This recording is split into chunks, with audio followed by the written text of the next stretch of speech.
Welcome. Please be seated. Thanks for coming. Welcome to the White House.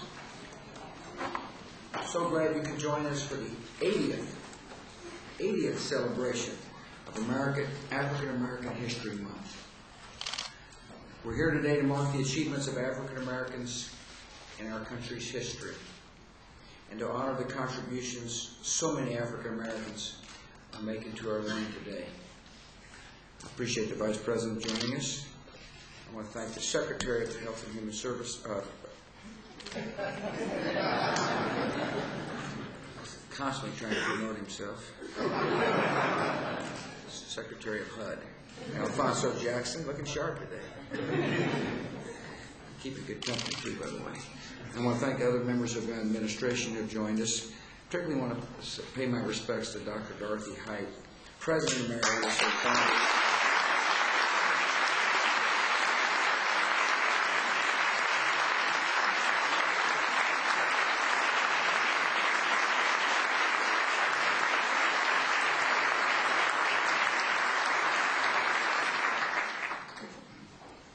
Couldn't help but noticing AC Green. Thanks, AC, for setting such a good example and using your position to help others. An honor you're here. Really appreciate you coming. This month we gather to honor the generations of heroes who called on our nation to live up to its founding promise of equality. People like Dorothy Height. Past year we lost two of these heroes. Women whose grace and determination helped change the path of American history. Rosa Parks and Coretta Scott King. Mrs. Parks helped set in motion a national movement for equality and freedom when she refused a bus driver's order to give her seat to a white man. Mrs. King spent her life advancing the cause of civil rights for all Americans. The courage and the dignity of these women helped rouse the conscience of a complacent nation.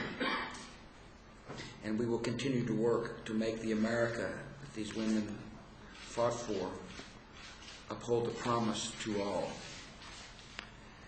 The reason to honor these women is to pay homage to their character and their strength and to remember the ideal of active citizenship. In the 1960s, many active citizens struggled hard to convince Congress to pass civil rights legislation that ensured the rights of all, including the right to vote. That victory was a milestone in the history of civil rights.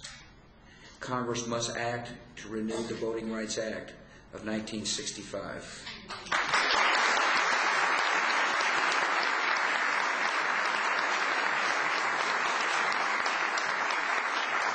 When African American History Month began 8 decades ago, it was based on the belief that if African Americans were to take their rightful place in American society, Americans of all races should learn about black contributions to our history. That conviction is every bit as true today as it was in 1926. Generations of African Americans have added to the unique character of our society. Our nation is stronger and more hopeful as a result of those contributions.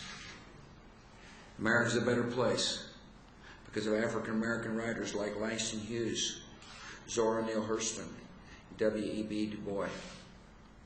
Our culture is richer thanks to the talents of musicians like Nat King Cole, Lena Horne, and Dizzy Gillespie. We've been inspired by the achievements of African American scientists like George Washington Carver and baseball stars like Jackie Robinson. Our nation is stronger because of the distinguished leadership of those like Supreme Court Justice Thurgood Marshall and our two most recent Secretaries of State, Colin Powell and Condoleezza Rice. Thanks to the contributions of these leaders and many others, our nation has made great progress toward racial equality. Yet we've got to remember there is still more work to be done.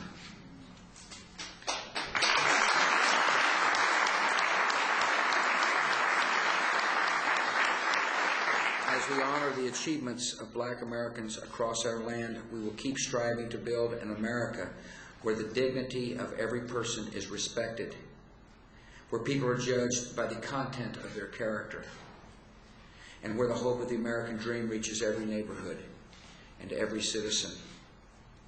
To ensure the promise of America reaches all our citizens, we have got to make sure that every child receives a quality education. Our nation's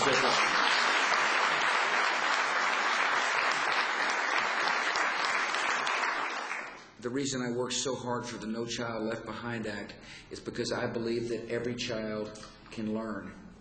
And I refuse to accept a school system that doesn't teach every child. And so we raise the standards and we measure. You cannot solve a problem unless you measure. And when we detect problems, we solve them early before it's too late. The No Child Left Behind Act is challenging the soft bigotry of low expectations, and it's having a positive result. Because we measure, because we hold people to account, we know that the most recent results of our nation's report card show African American children are closing an achievement gap. And this achievement gap we must close if the promise of this country is going to reach every neighborhood. Last year, African American 9-year-olds set records in reading and math. The gap between white and African American 9-year-old in reading is the narrowest it's been in the history of the accountability system. 13-year-old African American students achieved their highest math scores ever. We're making progress, and we're not going to stop until every single child has a quality education.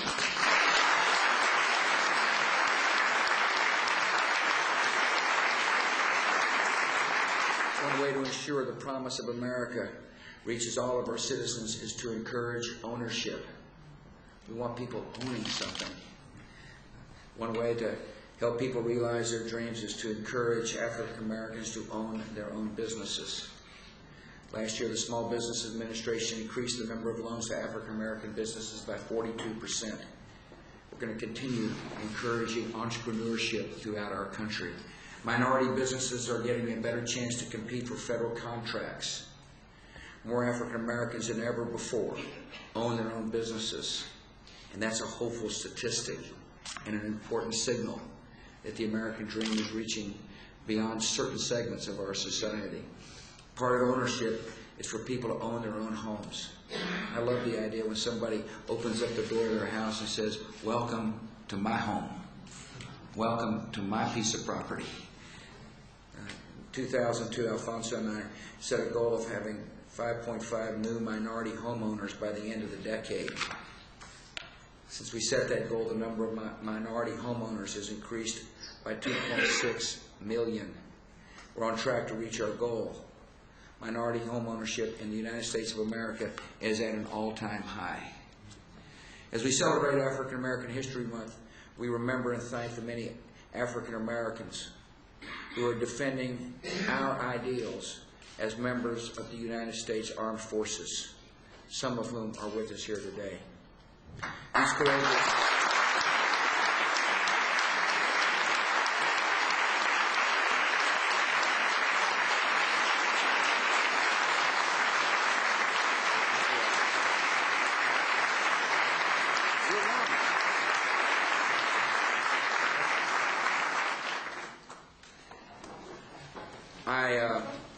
I thank these courageous men and women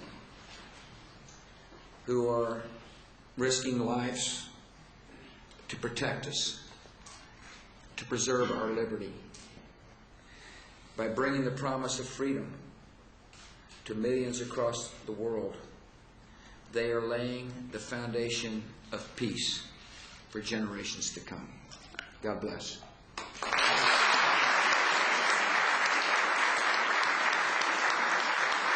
Service is a value that we all share, and today I am proud to recognize 5 citizens who are setting an example for all our fellow citizens. The President's Volunteer Service Award is the highest level of commendation a president can give in recognition of those who have contributed their time and their talent and their energy to helping others. Today we honor 5 such souls who are working to improve their communities. and help their fellow citizens. Each of them has heard a call to serve something greater than themselves. By answering that call, you are inspiring others to do the same. The volunteers we recognize today are Carl Anderson from Washington, Carl Nequa and Katie Ball from Jackson, Mississippi, Steve Ellis from the great state of Texas, and Joan Thomas from Smyrna, Georgia. Their efforts are helping to provide role models and mentors to inner city girls, to encouraging youth volunteers to work with people with disabilities, to provide computer skills training in local schools and community centers, and providing college scholarships to underprivileged children. Today we honor your service. We appreciate what you have done to lift the spirit of the country. We thank you for loving a neighbor just like you'd like to be loved yourself. And I join all Americans in congratulating you and wishing you continued success. And now, Commanders, if you all would read the citations. Dr. Carl Anderson.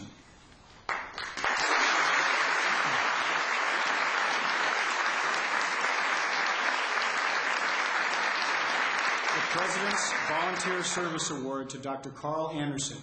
Carl is a volunteer with the Kappa Alpha Psi Fraternity's alumni chapter in Washington, D.C.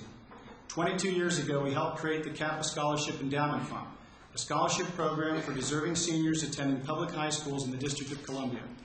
Each scholarship recipient must demonstrate financial need, have a grade point average of 2.5 or higher, and be involved in school and community activities. Carl served for 12 years as president of the Endowment Fund, which has awarded $540,000 in scholarships to more than 300 promising students. Funding for the scholarships is generated, in part, from the annual celebrity auction and soul food feast. Carl has been chairman of this event for 22 years.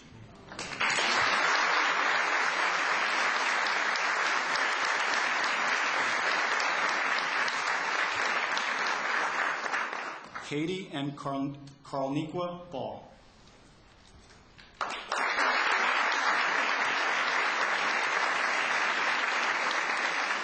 The President's Volunteer Service Award to Katie and Carlnequa Ball. Katie and Carlnequa are sisters who volunteer with Mississippi Youth Engaged in Service, a program that trains 9th through 12th graders to be service leaders in their schools and communities. Following Hurricane Katrina, Katie and Carlnequa participated in a day of service in Biloxi, Mississippi, helping to remove debris from yards and homes impacted by the storm. They have each volunteered more than 150 hours with Mississippi Youth Engaged in Service. Katie, a high school sophomore, has developed a youth program that raises awareness about people living with disabilities. She has volunteered for 2 years at an assisted living complex for the disabled and has planned craft projects and holiday dinners for the residents. For 3 years, Carlnequa, a high school junior, has been a leader in planning the Mississippi Youth Service Summit, in which more than 400 elementary and middle school students statewide celebrate volunteerism and service learning.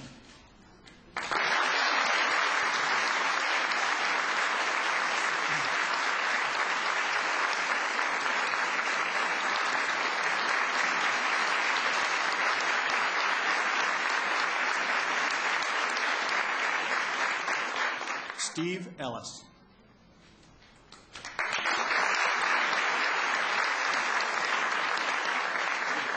The President's Volunteer Service Award to Steve Ellis. Steve is a volunteer with the Kappa Alpha Psi Fraternity's alumni chapter in Plano, Texas.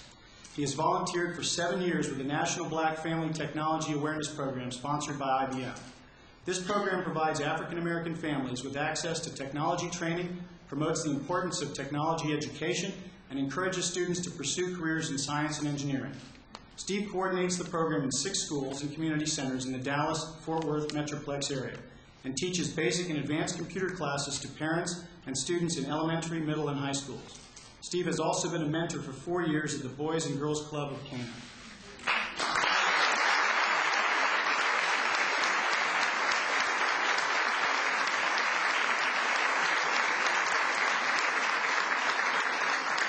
Joan Thomas.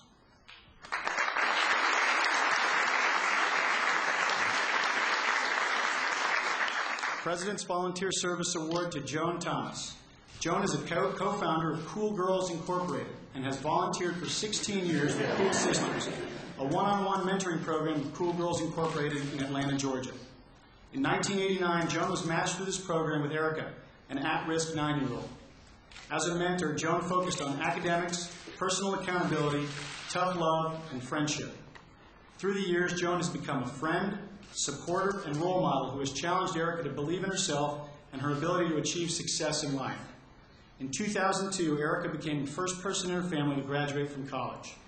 She works as a programming analyst at Georgia Pacific Corporation and has followed in her mentor's footsteps as a Cool Girls volunteer and is with us here today.